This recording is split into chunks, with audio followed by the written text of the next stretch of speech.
굿모닝 TKPC 모닝 카페입니다. 날씨가 다시 쌀쌀해지고 단풍이 또 눈에 들어오고 이러니까 또 가을 정취가 느껴지네요. 엊그제까지는 날이 참 더웠는데 이제 곧 금방 또 이렇게 쌀쌀해집니다. 지난주 염광선교회 모임에 들어갔더니요, 우리 회장님께서 가을 단풍이 들었는데 올해는 염광선교회 어르신들이 단풍을 보러 못 갔기 때문에 그걸 대신해서 산마다 불이 탄다 고운 단풍에 이 찬송을 부르자고 하시더라고요. 그래서 우리 현권사님 반주에 맞춰서 목청껏 우린의 음율에 맞춰 찬송을 부른 그 기억이 갑자기 떠오릅니다. 주일에 그렇게 찬양을 해서 그런지 요즘 주중에 이렇게 차 타고 또는 이렇게 걸어서 이렇게 지나가다가 나무에 단풍 든 거를 보게 되면요, 그 찬송의 멜로디가 떠오르네요. 여러분 그 찬송 기억하십니까? 산마다 불이 탄다 고운 단풍에 드맑은 하늘가에 노래 퍼진다, 그 멜로디잖아요. 오늘은 드맑지는 않은 것 같고 하늘에 구름이 좀 끼는 예보가 있는데요. 그래도 오늘 하루도 하늘가에 노래 퍼지는 것 여러분들 느끼실 수 있기를 바라면서 즐거운 마음으로 하나님께로 세상 속으로 나아가실 수 있기를 바라면서요, 오늘 새벽 카페 시작합니다.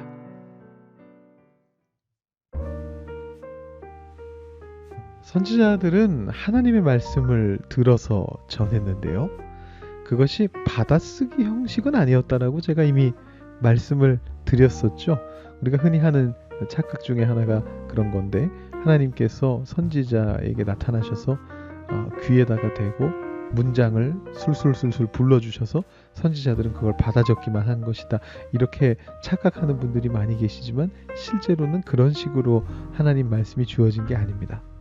아마도 대체로 선지자들의 어떤 마음속에서 말 그대로 불일 듯이 일어나는 거죠. 우리 예레미야에서도 그런 표현들이 나오는데, 선지자들이 이 땅을 바라보며 눈앞에 있는 백성들을 바라보며 하나님께서 그들에게 전하게 하시는 주시는 그 마음을 전한 겁니다.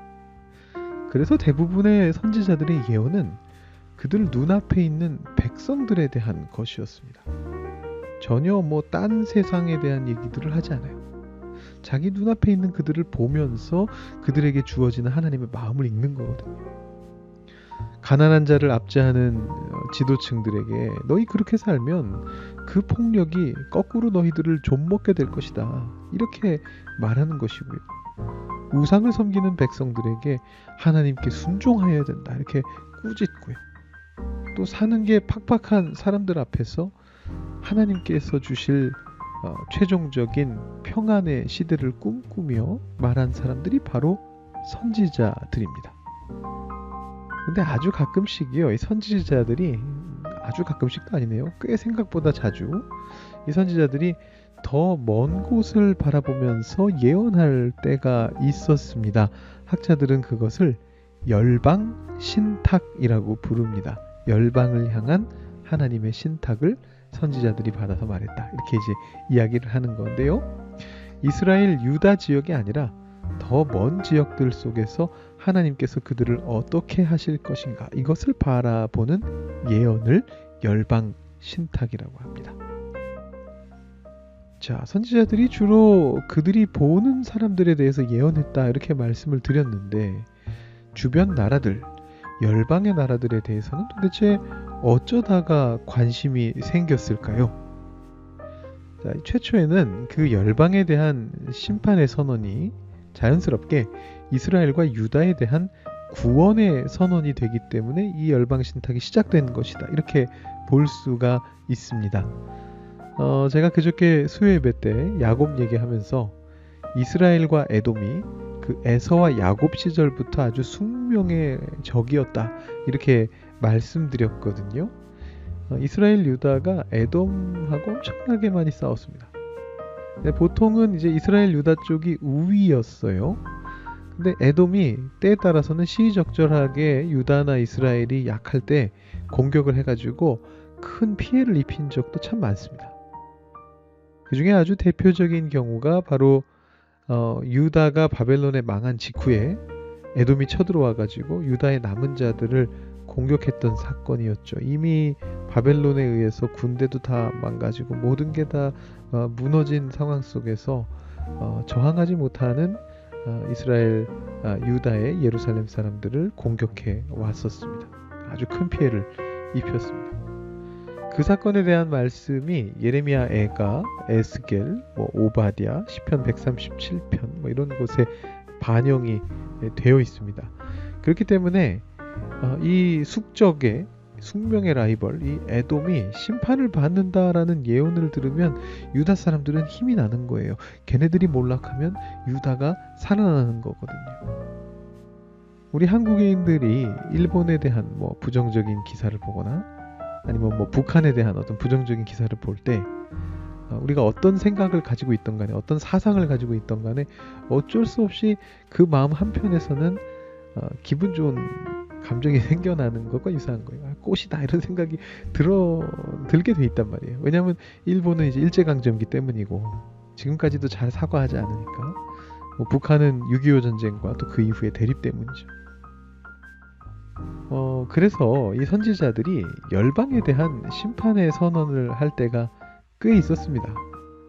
그리고 오늘 말씀에도 마찬가지로 열방에 대한 심판 선언이 나오고 있습니다. 그런데 방향성은 조금 다릅니다. 보통은 방금 전까지 설명드린 것처럼 열방이 심판받고 그래서 이스라엘 유다는 구원을 받는 패턴이어야 되는데요. 그게 일반적인 열방 신탁의 모양인데 근데 지금 어떤 상황입니까? 유다가 망해가고 있는 그런 상황이거든요. 패망으로부터 빠져나올 수가 없는 지금 그런 상황이란 말입니다. 그래서 사실은 열방이 심판을 받든 안 받든 유다는 이미 망하고 있기 때문에 사실 크게 문제될 게 없는데 상관이 없는 상황인데 그 와중에도 열방은 심판을 선언받습니다. 그래서 이 오늘 말씀의 이 열방 심판의 포커스는 뭐냐라고 질문한다면 열방이 심판받아서 유다가 구원받는 데 있는 게 아니고요. 그게 포커스가 아니고요. 여기서는 하나님의 손이 그 열방까지 미친다, 뻗친다라는 것을 강조하기 위해서 이 열방 심판 선언들이 적혀 있는 것이다 라고 볼 수 있습니다. 하나님께서는 유다의 신이신데 유다가 멸망하게 되면 신으로서의 체면을 구기게 되는 거거든요. 그런데 예레미야가 먼저 선제적으로 선포하는 겁니다. 온 세상이 여호와 하나님께 속해 있다는 것이죠. 유다가 망하더라도 이미 온 세상이 하나님의 통치 안에 들어가 있다는 얘기를 하기 위해서 이 열방 심판 선언을 적고 있는 것입니다. 근데 범주를 보면은요 굉장히 넓습니다. 일반적인 그 열방 신탁 같은 경우에는 아까도 말씀드렸듯이 그 나라들이 망하면 유다, 이스라엘이 잘 산다 이런 취지잖아요.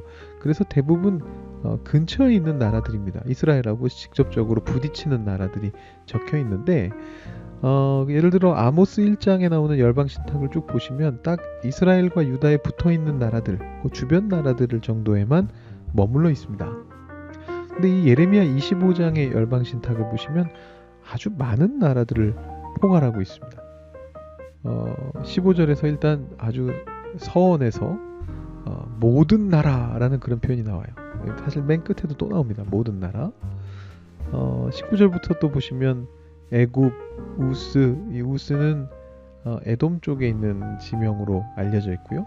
블레셋, 에돔, 모압, 암몬, 두로, 시돈. 여기는 이제 이스라엘과 유다를 둘러싸고 있었던 나라들이고 이 아모스서에도 나오는 다 같은 나라들입니다. 자, 근데 거기에서 멈추지 않고 어디까지 가느냐 하면 바다 건너쪽 섬의 왕들 이렇게 나옵니다.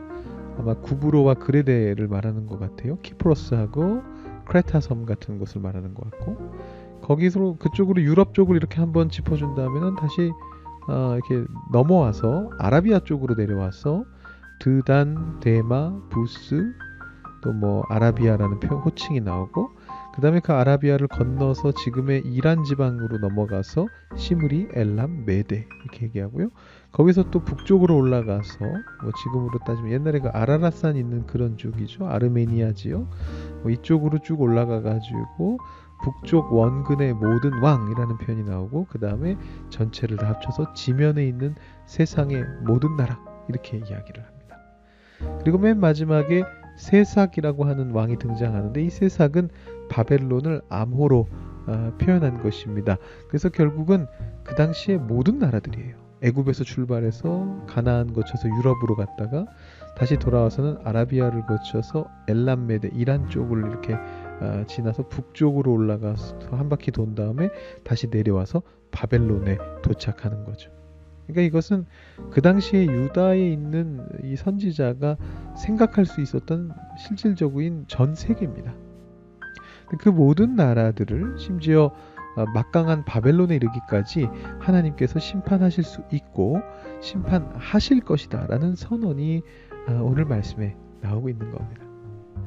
한마디로 온 세상이 여호와 하나님의 통치 아래 있다라는 것을 보여주는 말씀이 오늘 말씀이다. 이렇게 보시면 되겠습니다. 자, 오늘 묵상 포인트는 바로 이 지점에서 잡아 보았는데요. 하나님께서 열방을 다스리시는 하나님이시라는 것을 기억한다면 우리가 그 하나님께 열방을 올려드릴 수 있는 거죠. 물론 그 열방을 심판해달라고 올려드리는 건 아니라 할지라도 그 열방을 하나님 뜻에 맞게 통치하여 달라고 우리가 그렇게 하나님 앞에 기도할 수 있습니다. 하나님은 온 세상의 하나님이시고 우리는 그런 하나님의 백성입니다.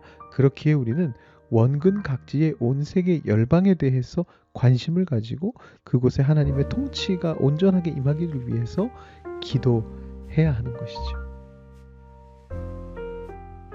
그런 의미에서 오늘은요, 묵상하는 것보다도 기도를 좀 하는 시간을 가지면 좋을 것 같다라는 생각을 해봅니다. 그래서 앞에 sharing question 적혀 있던 거를 prayer time으로 한번 살짝 수정을 해봤습니다.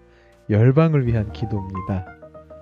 열방에서 벌어지고 있는 사건들을 떠올리면 우리가 기도해야 할 내용이 참 많다라는 것을 알 수 있습니다. 몇 가지만 예시로 들어드린다면 제가 앞에다가도 적어놨는데요. 전쟁과 기근과 재난 가운데에서 신음하고 있는 이들을 위해서 기도하면 좋을 것 같고요. 또 지금도 여전히 권력에 의해서 또 재력에 의해서 또 다수의 어떤 횡포에 의해서 핍박받고 압제당하고 있는 가난한 자들과 약자들과 소수민족들과 소수자들을 위해서 기도하면 좋을 것 같습니다. 또 온 세상에 기독교가 합법이 아닌 그런 지역들에서 지하교회라던가 다른 경로들로 예수님을 접하고 핍박 가운데서 주님을 믿기 위해 애쓰고 있는 이들을 위해서도 중보하면 좋을 것 같습니다. 제가 언뜻 떠오르는 것은 이렇게 세 가지 정도인데요. 아마 더 있을 것 같습니다. 여러분들께서 스스로 묵상하시면서 열방을 향해 이런 기도로 나아가면 좋겠다 생각나시는 게 있다면 여러분 그것까지 포함해서 한번 기도하는 시간을 가져보시면 어떨까요? 그리고 오늘은 따로 보온병 준비하는 시간 없이 그대로 기도하면서 여러분 마무리하시면 좋을 것 같습니다. 왜냐하면 그 기도가 보온병이 될 것 같아서 그렇습니다. 제가 지금부터 드리는 시간 동안에도 제가 2분 정도 우리 재즈풍 음악 들려드리고 다시 그 뒤에 1분 정도 우리 찬송 들려드릴 건데 한 3분, 4분 정도 될 것 같은데 이 시간 동안에도 여러분 묵상하고 기도해 보시고요. 기회가 된다면 기회를 붙잡으셔서 어제 우리 그 얘기했죠. 기회를 붙잡으셔서 오늘 하루 동안 생각나실 때마다 열방을 위한 기도를 해보시면 좋을 것 같습니다. 자, 이대로 기도하시면서 오늘 새벽 카페 마치겠습니다. 월요일에 다시 새벽 카페로 뵙겠습니다.